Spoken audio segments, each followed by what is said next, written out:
Doa adalah tindakan yang melaluinya setiap umat-umat Tuhan, termasuk saya dan saudara, bisa mengalami perkara-perkara yang dahsyat dalam kehidupan kita.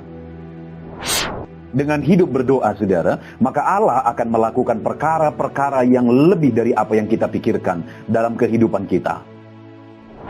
Apakah saudara rindu mengalami kuasa Tuhan dalam kehidupan saudara? Apakah saudara sudah hidup dalam doa? Dan apakah saudara sudah berdoa dengan benar? Dengarkan terus renungan ini, saudara. Puji Tuhan, saudara, bertemu kembali di channel Renungan Harian RPG, Renungan Penyejuk Jiwa. Channel renungan harian yang dibuat untuk menolong setiap anak-anak Tuhan konsisten merenungkan firman Tuhan setiap hari. Channel renungan harian ini dibuat secara ekspositori, artinya alkitabiah, sistematis, dan gampang untuk dipahami.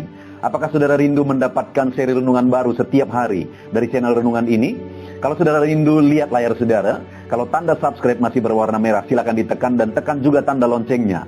Maka setiap hari saudara akan mendapatkan seri renungan baru dari channel renungan ini, dan saudara akan diingatkan merenungkan firman Tuhan setiap hari, sehingga saudara akan mengalami janji-janji firman Tuhan.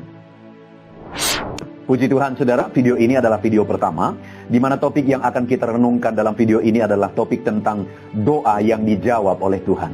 Apakah saudara rindu doa-doa saudara dijawab oleh Tuhan? Doa yang bagaimana yang dijawab oleh Tuhan?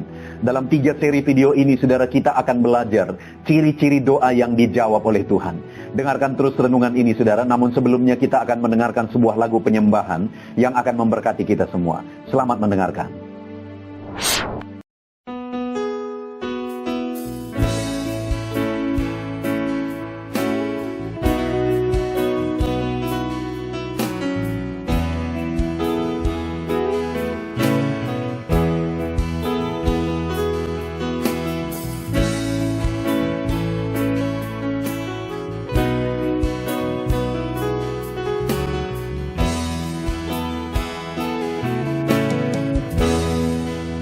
Hadapan tahtamu, ku sujud menyembahmu,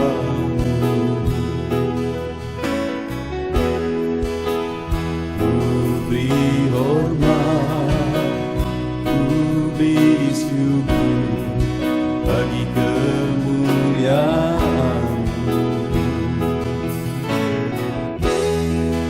Di hadapan tahtamu, ku bawa hati yang rindu,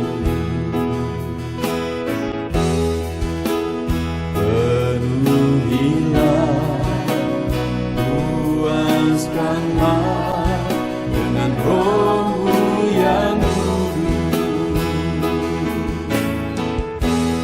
Sembah puji haleluya, sembah tinggikan Kau mulia,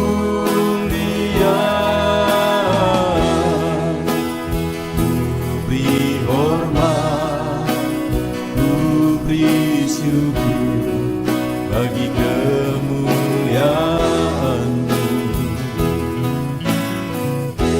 Sembah puji haleluya, sembah tinggikan Kau mulia, penuhilah, puaskanlah dengan Roh-Mu yang kudus.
dengan roh-Mu yang kudus.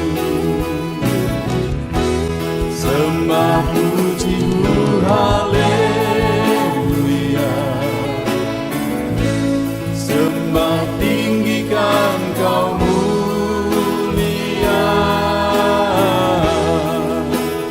Ku beri hormat, ku beri syukur bagi kemuliaan-Mu. Sembah puji-Mu, haleluya. Sembah tinggikan Kau mulia.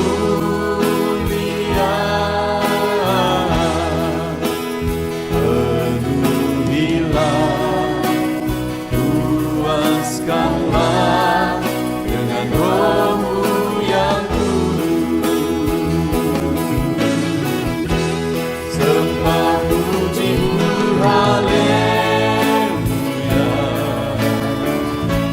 Sembah tinggikan Kau mulia.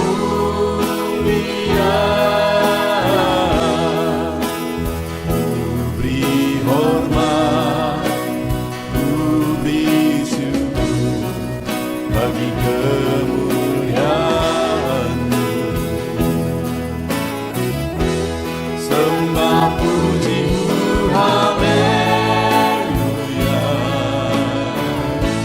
Sembah tinggikan Kau mulia.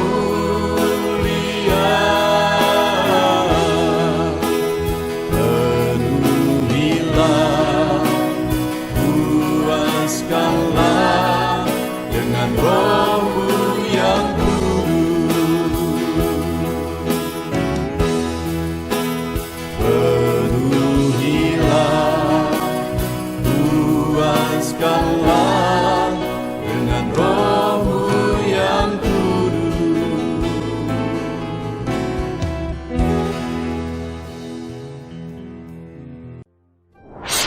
Puji Tuhan saudara, sebuah lagu penyembahan yang indah yang tentu saja telah memberkati setiap saudara. Saudara, video ini adalah video pertama di mana topik yang akan kita renungkan di dalam video ini dan 2 video selanjutnya adalah topik tentang doa yang dijawab oleh Tuhan. Apakah saudara rindu doa-doa saudara dijawab oleh Tuhan? Doa yang bagaimana yang akan dijawab oleh Tuhan? Kita akan terus belajar saudara, doa seperti apa yang dijawab oleh Tuhan.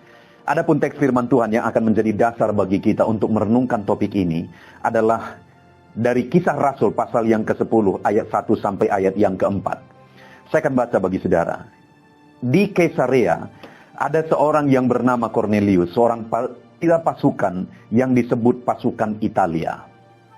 Ia saleh, ia serta seisi rumahnya takut akan Allah, dan ia memberikan banyak sedekah kepada umat Yahudi dan senantiasa berdoa kepada Allah. Ayat 3, dalam satu penglihatan kira-kira jam 3 petang, jelas tampak kepadanya seorang malaikat Allah, masuk ke rumahnya dan berkata kepadanya, Cornelius. Ia menatap malaikat itu, dan dengan takut ia berkata, ada apa Tuhan? Jawab malaikat itu, semua doamu dan sedekahmu telah naik ke hadirat Allah, dan Allah mengingat engkau. Sudah di sini diceritakan kisah tentang Cornelius. Cornelius ini bukan orang Yahudi. Artinya dia bukan bagian dari orang Israel, umat pilihan Tuhan. Tetapi kalau kita lihat di sini, dia adalah orang yang percaya kepada Allah dan hidup dalam doa. Dan kemudian di sini diceritakan saudara bahwa satu kali malaikat Allah datang menjumpai dia dan memberikan pesan kepadanya bahwa doa-doanya dijawab oleh Tuhan. Doa-doanya naik ke hadirat Allah. Nah, kalau seorang Cornelius yang pada dasarnya bukan bagian dari orang Israel, namun dia percaya kepada Tuhan dan hidup dalam doa, dan akhirnya doanya dijawab oleh Tuhan, maka saudara, saat ini doa-doa saya dan saudara juga pasti dijawab Tuhan kalau kita hidup dalam doa dan kita menaikkan doa-doa yang benar di hadapan Tuhan. Tetapi yang menjadi pertanyaannya saat ini adalah, apakah kita sudah hidup dalam doa? Karena terlalu banyak orang-orang Kristen yang hidup sebagai orang Kristen, yang hidup beribadah kepada Tuhan, tetapi sebenarnya tidak hidup dalam doa. Ada umat-umat Tuhan yang hidup dalam doa, tetapi salah berdoa, sehingga doa-doanya juga tidak dijawab oleh Tuhan.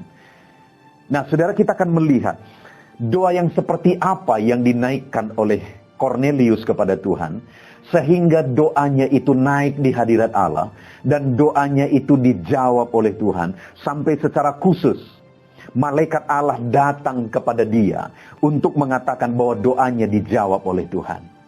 Kalau saudara rindu doa-doa saudara dijawab oleh Tuhan, mari kita renungkan bersama, mari kita lihat bersama, saudara. Dikatakan di sini ayat yang kedua, saya akan baca kembali kepada saudara.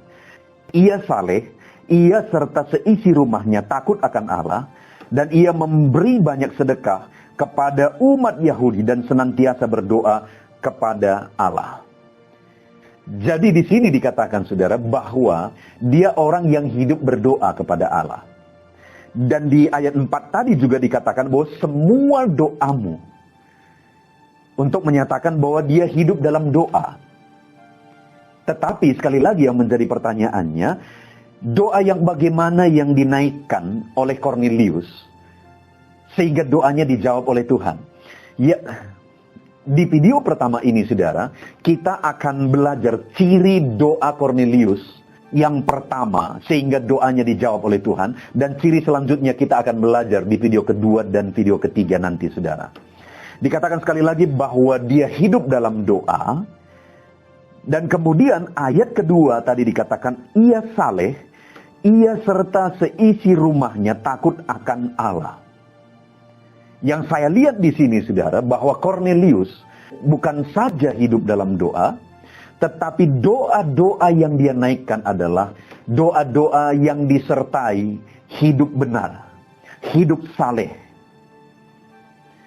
Artinya, saudara, kenapa doanya dijawab oleh Tuhan? Karena dia bukan saja hidup dalam doa, tapi doa-doanya itu disertai dengan hidup benar, hidup saleh di hadapan Tuhan. Mungkin saja, saudara, ada orang-orang juga yang hidup dalam doa, tetapi doanya tidak dijawab oleh Tuhan. Kenapa? Karena sekalipun dia hidup dalam doa, namun demikian hidupnya tidak benar di hadapan Tuhan. Dia hidup tidak berkenan di hadapan Tuhan. Dia tidak hidup saleh seperti Kornelius. Kornelius hidup dalam doa, dan doanya dijawab oleh Tuhan karena doa-doanya itu disertai hidup benar dan hidup saleh. Saudara, saya teringat satu ayat firman Tuhan di dalam Yesaya pasal yang ke-59. Di sana dikatakan, ayat yang pertama dan ayat yang kedua, saudara. Saya akan baca bagi saudara. Sesungguhnya tangan Tuhan tidak kurang panjang untuk menyelamatkan, dan pendengarannya tidak kurang tajam untuk mendengar. Tetapi yang merupakan pemisah antara kamu dan Allahmu ialah segala kejahatanmu, dan yang membuat dia menyembunyikan diri terhadap kamu sehingga ia tidak mendengar ialah dosamu. Saudara lihat, di Yesaya jelas dicatat bahwa bukan pendengaran Tuhan tidak kurang tajam untuk mendengar, tetapi yang membuat Allah tidak mendengar seruan-seruan umatnya adalah dosa-dosa umatnya, segala dosa umatnya. Artinya apa, saudara? Bahwa dosa-dosa kita itu menghalangi doa-doa kita dijawab oleh Tuhan. Itu membuat Allah tidak menjawab doa-doa kita. Nah, itu sebabnya kenapa doa Kornelius ini menjadi doa yang mujarab, saudara. Kenapa doa Kornelius didengar oleh Tuhan dan malaikat Allah khusus menemui dia untuk mengatakan bahwa doa-doanya dijawab oleh Tuhan. Karena dia bukan hanya hidup dalam doa, tapi dia menyertakan doanya dengan hidup benar dan hidup saleh. Bagaimana dengan kita hari ini, saudara? Apakah kita sudah hidup dalam doa? Dan apakah doa-doa kita disertai dengan hidup benar dan hidup saleh di hadapan Tuhan? Kalau kita hidup dalam doa dan kita juga hidup dalam kebenaran, dalam kesalehan, maka sama seperti Kornelius, doa-doa kita juga akan dijawab oleh Tuhan. Jadi doa itu sebenarnya, saudara, bukan hanya sekedar kita berlutut dan meminta kepada Tuhan. Tetapi cara hidup kita hari demi hari, itu juga sebenarnya adalah bagian dari doa kita. Karena sekalipun kita begitu kusuk berdoa, jika hidup kita tidak benar, hari-hari kita tidak membuktikan doa-doa kita, cara hidup kita tidak membuktikan doa-doa kita, maka sebenarnya doa kita bukan doa yang benar. Tetapi kalau kita berdoa dengan kusuk, kita hidup dalam doa, dan kemudian hari-hari kita juga disertai dengan kehidupan yang benar, maka sebenarnya hari-hari kita itu juga adalah bagian dari doa-doa kita, sehingga doa kita akan dijawab oleh Tuhan. Kornelius, saudara, dia terbukti orang yang bukan hanya hidup dalam doa, tetapi juga menyertakan doa-doanya dengan kehidupan benar dan saleh. Dan bukan hanya dirinya, saudara. Bahkan kalau kita lihat di sini, ayat 2 tadi dikatakan, ia serta seisi rumahnya takut akan Allah. Bahkan dia pun memimpin seisi rumahnya untuk hidup takut akan Tuhan. Jadi terbukti dia bukan hanya hidup berdoa, bukan hanya hidup benar, bahkan orang-orang di sekelilingnya pun dipimpinnya untuk hidup benar. Ayat 7 di sana dikatakan, setelah malaikat yang berbicara kepadanya itu meninggalkan dia, dipanggilnyalah 2 orang hambanya beserta seorang prajurit yang saleh dari orang-orang yang selalu bersama-sama dengan dia. Dikatakan di sini, saudara, bahwa 2 orang hambanya dan salah seorang prajurit yang selalu bersama-sama dengan dia juga adalah orang-orang yang hidup saleh. Kenapa mereka pun hidup saleh? Karena mereka melihat Kornelius hidup benar dan hidup saleh, sehingga kehidupan mereka juga dipengaruhi oleh Kornelius. Karena dikatakan tadi bahwa hamba-hamba itu dan prajurit itu selalu bersama-sama dengan dia. Dan ketika mereka melihat kehidupan Kornelius yang hidup benar dan hidup saleh, sehingga akhirnya hidup mereka pun dipengaruhi oleh Kornelius, dan mereka pun hidup benar dan hidup saleh.